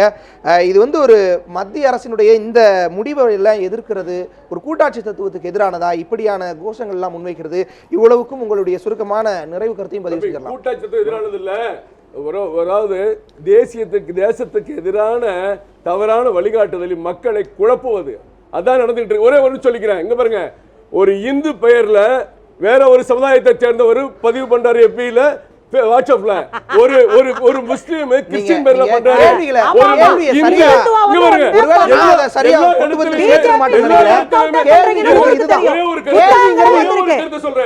நீங்க டெல்லியில தான் திருடி பிறரை நம்பால், இவங்க தான் அப்படி பண்ணுவாங்க, பிஜேபி காரன் செய்வாங்க. எல்லாமே பல பிரிவுகள்ல எல்லா பக்கமே தவறானவர்கள் இருக்காங்க. அவங்க இந்த நாட்டை சீர்குலைக்கிறதுக்கு நம்ம வழிவிடக்கூடாது. இளைஞர்கள் ஒற்றுமையா இந்திய என்ற பெருமை ஒவ்வொரு இளைஞர்களுக்கும் நிச்சயமா சாப்பிட முடியாது. பெருமைதான் ரோடு போடுது, பெருமைதான் சாப்பாடு போடுது, எங்களுக்கு சோறு போடாது. வெறும் பெருமையை வச்சாலும் நாங்க ஒண்ணும் பண்ண முடியாது. எங்களான உரிமைக்காக நாங்கள் போராடுவோம். நாங்க பேச வேண்டாமா? அவங்களே பேசுவாங்களா? நாங்க போராடுவோம். சந்திச்சாலும் சாம்பல் மேட்ல நின்னு என் புள்ள போராடுங்க. இந்த மாதிரியான அறிவிப்புகளை எல்லாம் ஏதோ மாநிலம் எதிர்க்கிறது அப்படிங்கிறது ஒரு கூட்டாட்சி தத்துவத்துக்கு எதிரானதா பார்க்கலாமா? நிச்சயமா இருக்காது. ஏன்னா இங்க அடிப்படையான விஷயம் எப்படி பேசலாமா இல்லைங்களா? அவங்களே பேசிட்டு இருப்பாங்க. உங்களுக்கான வாய்ப்பு வரும். கொளத்தூர் மணி ஐயா, நிறைவு கருத்து உங்களுடைய பதிவு செய்யலாம். எப்படி திராவிட நாடு, திராவிட தேசியம்னு ஒண்ணு இல்லையோ, அதே போல மணியரசன் ஐயா அவங்க சொல்ற மொழிவழி தேசியமும் நிச்சயமாக கிடையாது. ஏனென்றால் 2 அடிப்படையான விஷயங்களை நான் முன்வைக்கின்றேன். ஒன்று, தமிழ்நாட்டில் கிட்டத்தட்ட 30% 30% கன்னடம் பேசுகிறவர்கள், தெலுங்கு பேசுகிறவர்கள் கிட்டத்தட்ட ஒரு 500 வருஷமா இதே மாநிலத்திலாம் நிற்கின்றார்கள். அவர்கள் தமிழ் தேசியத்தை சார்ந்தவர்களா இல்லை தெலுங்கு தேசியத்தை சார்ந்தவர்களா அவர் சொல்ல முடியாது. ரெண்டாவது, மொழிவழி மாநிலங்கள் என்பது நேரு செய்த மிகப்பெரிய தவறுகளில் ஒன்று. நிச்சயமா அது பற்றின விமர்சனங்கள் இருக்கின்றது. மொழிவழி மாநிலங்கள் சரி, மொழிவழி தேசியம் தான் சரி என்றால் ஆந்திராவிலிருந்து தெலுங்கானா எதற்காண்டி பிரிஞ்சது? ஆக ஒவ்வொரு பகுதிக்கு அதற்கான தேவை, நிர்வாக ரீதியான தேவை அப்படிங்கிற ஒரு விஷயத்தெல்லாம் மாநிலங்கள் பிரிக்கப்பட்டுள்ளதை தவிர்த்து இவர்கள் சொல்ற மாதிரி மொழிவழி தேசியம் அப்படிங்கிற ஒரு விஷயம் கிடையவே கிடையாது. அதை நான் அழுத்தமாக சென்றேன். அதே மாதிரி வந்தேன்னா மத்திய அரசின் முடிவை விமர்சிக்கிறது என்பது வேறு. இந்திய துரோகம், தமிழின துரோகம், அதைத்தான் மு.க. ஸ்டாலின் போன்றவர்கள் முன்னெடுக்கின்றார்கள். கொளத்தூர் மணி, உங்களுடைய நிறைவு கருத்தை பதிவு செய்யலாம். தேசியத்துக்கு என்ன அடிப்படை? இந்திய தேசியம் என்பதற்கு என்ன அடிப்படை? இந்திய தேசியத்துக்கு என்ன? இந்திய தேசியத்துக்கு என்ன மொழி? இந்திய தேசத்துக்கு என்ன கலாச்சாரம் தான். இந்திய கலாச்சாரம் ஹிந்து கலாச்சாரம் தான், இந்துத்துவம் தான்.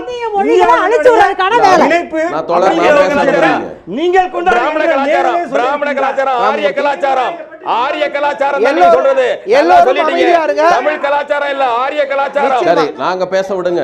நிச்சயமா ஆரிய கலாச்சாரம். அதனால தாண்டி நம்ம நிறைவு கருத்தை கொளத்தூர் மணிட்டையும் கேட்டுடலாம்.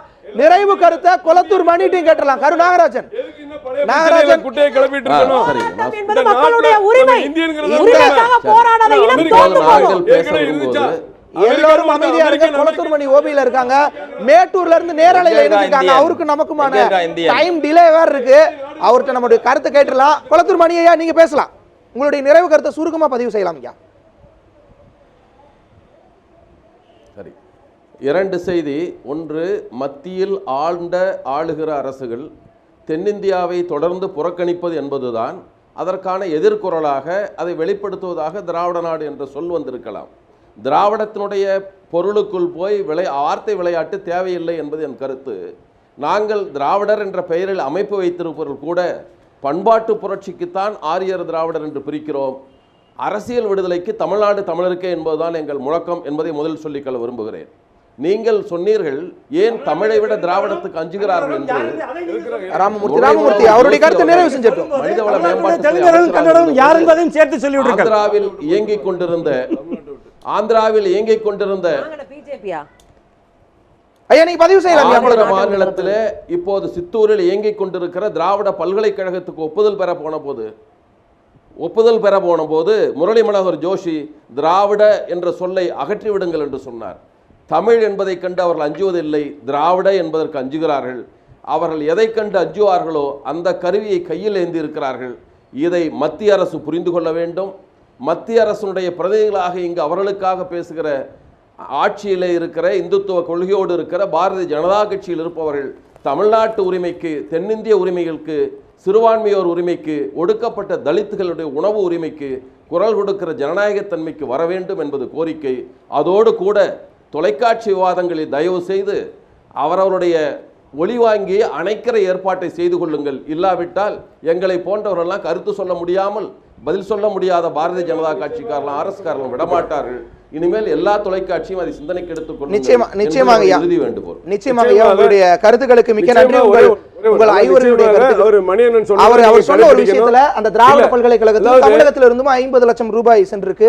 அந்த கருத்தையும் பதிவு செஞ்சிடலாம். நீங்க உங்களுடைய அந்த இந்தியன் என்ற பெருமையோடு வாழ்வோம், வெல்வோம். இந்த உலகம் அதைத்தான் எதிர்பார்க்கிறது. உலகத்தின் பல நாடுகள், அமெரிக்கா உள்பட புதிதாக கண்டுபிடிக்கப்பட்ட நாடுகள் இன்றைக்கு ஒரே உணர்வோடு நேரம் நமக்கு ஒற்றுமைதான் பலம் தரும். தலைவர்கள் செய்த போராட்டங்களை வீணாக்காமல் மகாத்மா காந்திக்கு தண்டி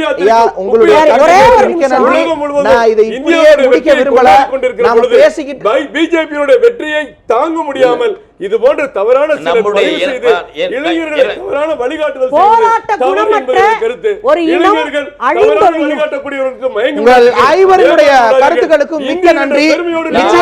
நிச்சயமா நான் என்னுடைய ஒரு ஆழமான விவாதம், என்னுடைய இனத்துக்கு துரோகம் செய்ய மாட்டேன், தமிழன் தான் என்ற உணர்ச்சியோடு உங்கள் அனைவருக்கும் வணக்கம் சொல்லிக் கொள்கிறேன்.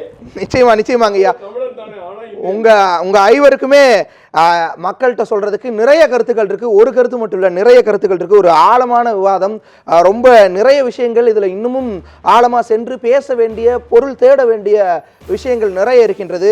ஆனால் அதற்கான நேரமும் களமும் இன்னமும் பெரிதாக வேண்டும், இன்னமும் விரிவாக இந்த களமானது விரிவடைந்து கொண்டே இருக்க வேண்டும் அப்படிங்கிற ஒரு விஷயமும் முன்வைக்கப்பட வேண்டும். உங்களுடைய ஐவருக்கும் மிக்க நன்றி. இந்த விவாதத்தை வேறொரு தளத்திற்கு கொண்டு சென்று நன்றி. மீண்டும் ஒரு கேள்வி நேரம் நிகழ்ச்சியில் சந்திக்கலாம். வணக்கம்.